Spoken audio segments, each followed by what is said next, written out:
Hello, hello, welcome to another episode of History in the Dark. I am your host, Darkness the Curse, and before we begin, as always, thank you so much to my generous Patreons, my British rail critics, and my underwater train finders, Thomas Ward and Lord Captain Von Thrust III. You are the reason why this content remains stable. Yes, we are so very stable, and today we are going to discuss one of the most famous steam locomotives ever constructed, the Union Pacific Big Boy. I'm sure it needs no introduction, it's been brought up many times on the channel before, and I have received the question, has a Big Boy ever suffered a boiler explosion? And the answer is, thank goodness, no, that never happened. But there was one time where a Big Boy did suffer a fatal accident. And while it isn't a steam explosion, I do still think it's worth talking about. I'm not the first one to discuss this accident, but I have gotten direct requests to talk about it, so I figured, why not? This is the story of the crash of Big Boy 4005.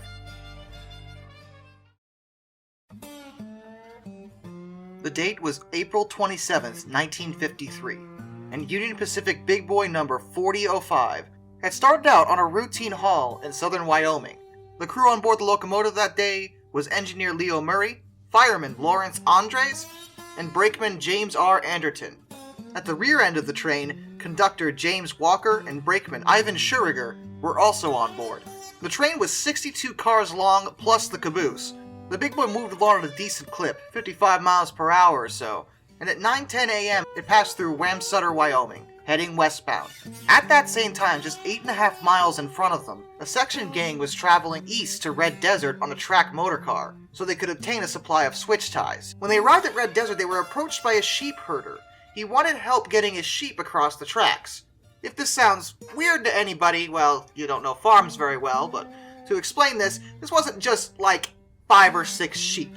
It's not known how big his herd was, but the average ranch in 1949 had over 1,000 sheep, so this wasn't like an easy process. He couldn't just throw the sheep onto the tracks and hope for the best. He needed the railway's help to get them across. The foreman in charge of the section gang called ahead for a track lineup.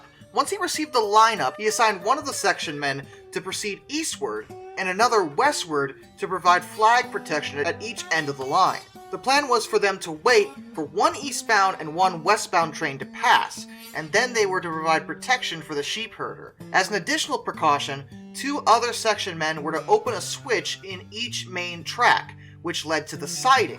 This would display a block signal down the track in each direction, warning any unannounced approaching trains that they needed to slow down. This wasn't an unusual thing to do.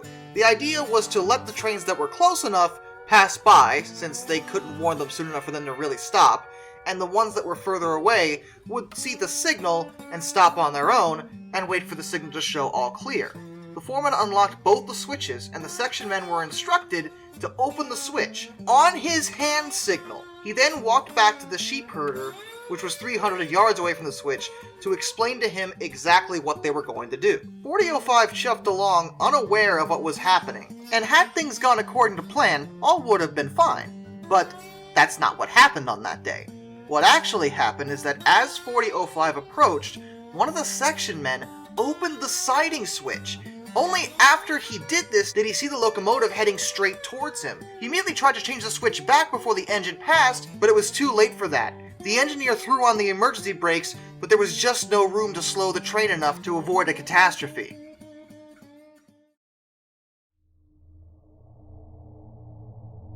.4005 entered the open switch at 50 miles per hour. For those unaware, switches do have speed limits. They're a bit like forcing a turn. Trains can't just barrel into it, otherwise they'll either tip over or derail. In the case of 4005, it was kind of both. She careened off the rails and slid along her left side, ripping the rails apart as well as the roadbed. Not only did the locomotive and her tender crash, but the first 18 cars of the train also derailed.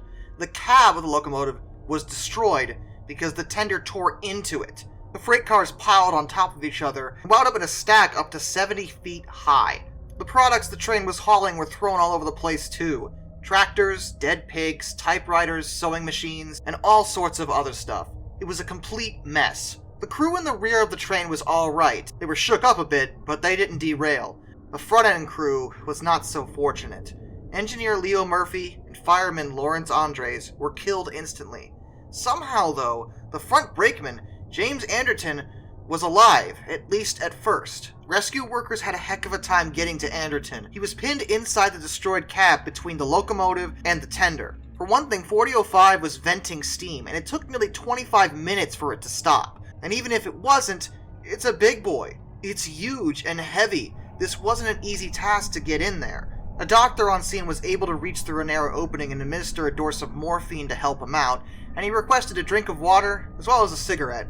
And you know what, I know they're bad for you, but give him a cigarette, guys. Just, he's had a day. The rescuers tried to keep him talking throughout this process. He explained that he was chilling a little, which was a sign that he could be going into shock.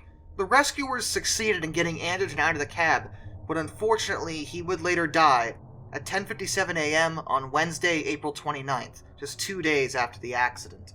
He suffered from second and third degree burns that covered 80% of his body, as well as severe shock and other complications. Despite all this, track workers worked fiercely to clear the line, as 4005 had done significant damage to the rails, and there was, well, a whole freight train just in the way. It took some time to resume normal operations, although allegedly, some of the pigs that were loaded on board weren't actually dead at all. The workers said occasionally a pig would regain consciousness and just run off into the wilderness. And these weren't just regular pigs, by the way. These were giant Iowa pigs. They weigh about 600 pounds. Big piggies. Because of Anderton's ability to speak after the accident, he provided critical information regarding who was at fault for it. He specifically told investigators that he and Andres had seen the man throw the switch, and then they yelled to the engineer. Engineer Murray had run across the cab, looked for himself, and then ran back and slammed on the emergency brakes. This act wouldn't have mattered either way, but the point is not only did the crew try to avoid the accident, but it was in no way their fault.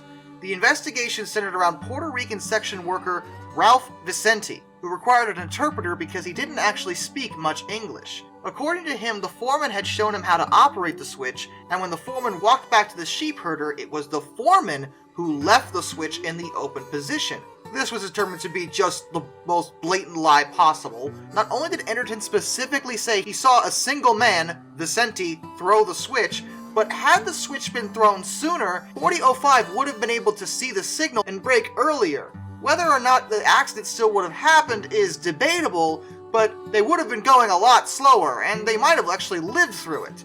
The Union Pacific Railroad and the Interstate Commerce Commission eventually reached the conclusion that Kenneth M. Mayfield, who was the foreman, and Ralph Vicente, the section worker, who had only been working for Union Pacific for an hour and 20 minutes, were both responsible for the accident. The reasoning is because, first of all, Vicente had clearly lied when he said that it was his boss who'd thrown the switch. That just simply wasn't true. And there were considerable variances in their stories, both of which blamed the other one. However, in Mayfield's case, the Sweetwater County coroner's jury found him guilty of negligence because he put an irresponsible man in control of the switch. After all, Vicente had been working on the job less than 2 hours, and didn't speak any English. Vicente was found guilty of throwing the switch in the first place.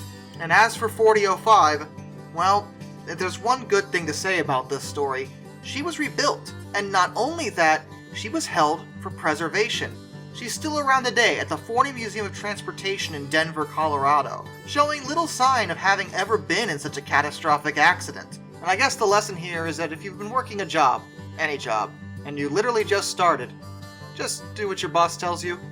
Under all circumstances, please. And don't throw switches in front of oncoming trains. That's a terrible idea. Till next time, this is Darkness, and I bid you all a fond farewell.